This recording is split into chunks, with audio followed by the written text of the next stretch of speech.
What's up, people? I'm Shaggy the Opinionated Hippie, continuing my deep dive into all Grateful Dead officially released live concerts. Gonna start a 1968 deep dive right now.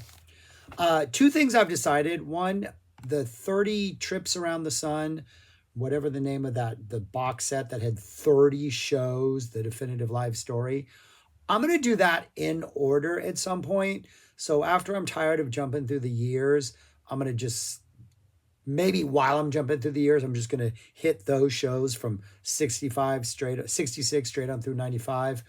So that'll be its own series. But for now, we're going to go back to 68. I've only done one show from here so far. That's the Dick's Picks, Volume 22. There's a video about that somewhere on this channel if you want to hear it. But I will rank that compared to the one I'm going to talk about today when I'm done. And that is Road Trips, Volume 2, Number 2. This thing is a beast. This thing is amazing. Sound is fantastic. Sound is fantastic. Jerry sounds great. The band sounds great. Phil, everybody sounds great. Absolutely amazing. The band is your core six. Pigpen is the only person on organ or keyboards. We don't have TCs here. We have Mickey and Bill on drums. We got the band as we know it playing.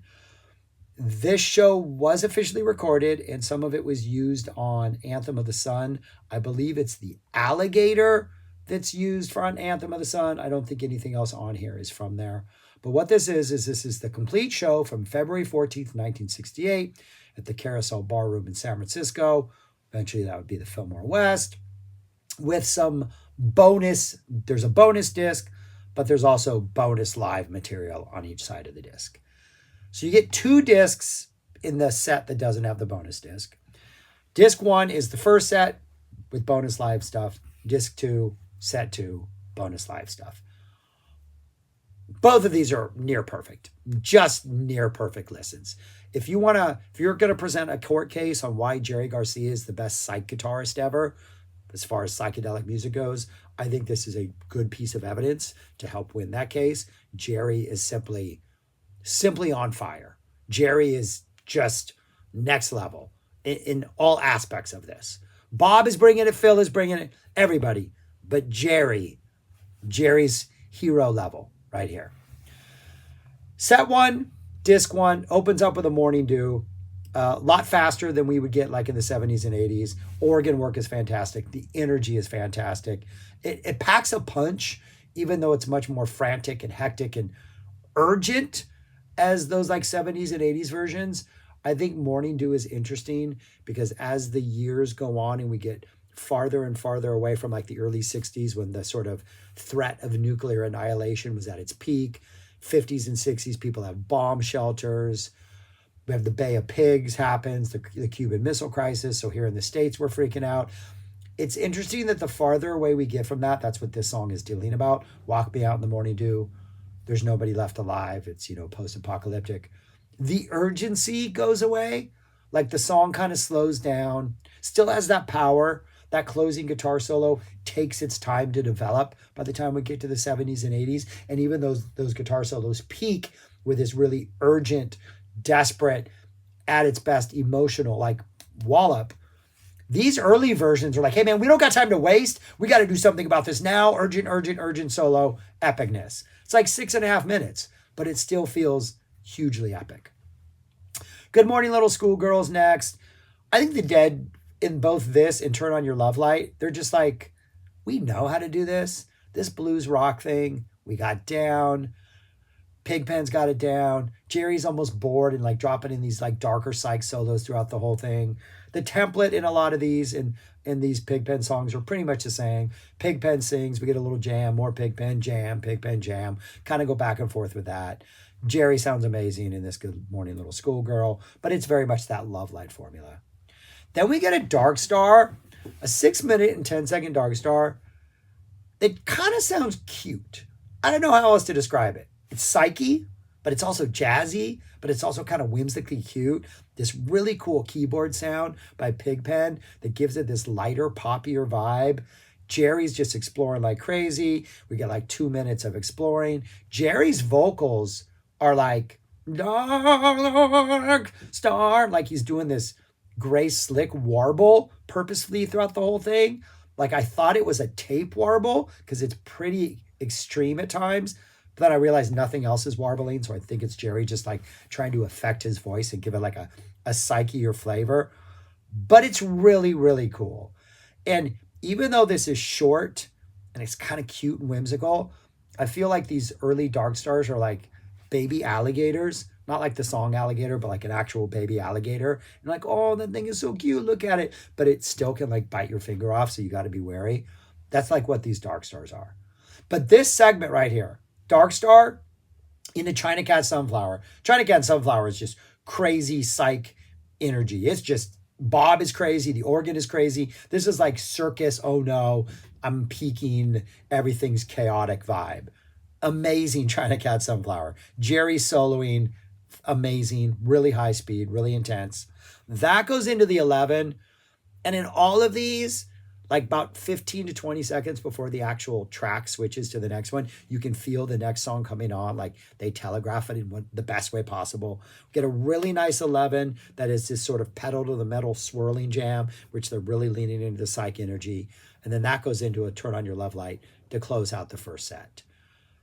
And then the bonus material, we get a 20-minute Viola Lee blues, which just might be the highlight of this thing. This Viola Lee blues is just, it's from a different show, a couple days, about 3 weeks earlier, I think, up in, I think, Oregon. The vocals are in the red on this, so the sound is not as good.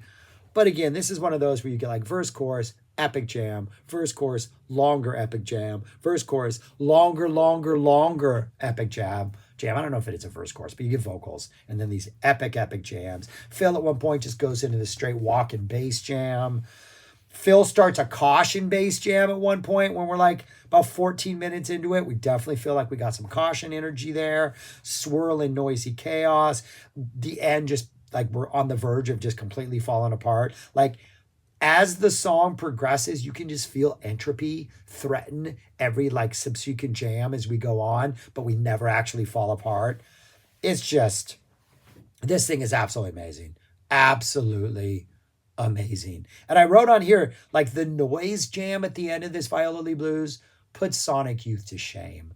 That's how good this jam is. Like Sonic Youth, they listen to this and learn some stuff. We get a 17 beat, beat it on down the line. You can hear them several times go, how many times? How many times? They arrive on 17. Really hyper fast, psyche swirly beating on down the line. A really nice It Hurts Me Too that's got Jerry energy galore. And then we close out with one more Dark Star. Darker than the first one. Definitely doesn't have that organ pep to it. Really good fill jam. Slightly different lyrics at one point. I think in the first verse, Jerry sings the transitional nightfall of diamonds and not the transitive nightfall. But this is definitely a darker, more serious Dark Star than that first one. It's from about 2 weeks earlier. Disc 2. Disc 2, I've read this many places. This is a favorite bootleg that was floating around. This should have been Anthem of the Sun, just this set. It's the same set list, essentially, with an awesome Spanish jam thrown in the middle. We get a That's It for the Other One, dedicated to Neal Cassady. And from the beginning, they're fully engaged. Sounds amazing. It sounds celebratory. The fact that they like dedicated it to Neal Cassady, it feels like they are celebrating his life through this song. Cowboy Neal at the wheel. But it's just, it seems like a quote unquote dedication. Keyboard work is great, but this is a magical That's It for the Other One. They're nailing every aspect of that. That goes into a transcendent new Potato Caboose. It is flowing. It is loose. The middle jam is like floating. There's a little keyboard-led energy. It's kind of chill, but it's intensely chill. It has that sort of kind of almost bird song, serious jamming in the middle where you're like floating around. You're not really sure what's happening, but you know you're in the middle of this song. Kind of reminds me a little of what Phish would do with Theme from the Bottom decades later, but it's just a new Potato Caboose that will make you fall in love with the song if you're not already in love with the song. Then we get a Born Cross-Eyed, which just live feels way more purposely chaotic than the studio version. Sounds trippier. Jerry's brief little solo sounds more sinister. Just absolutely awesome. Born Cross-Eyed. But then it ends, and they let the last note sort of like hang there, and then we work our way into a Spanish jam.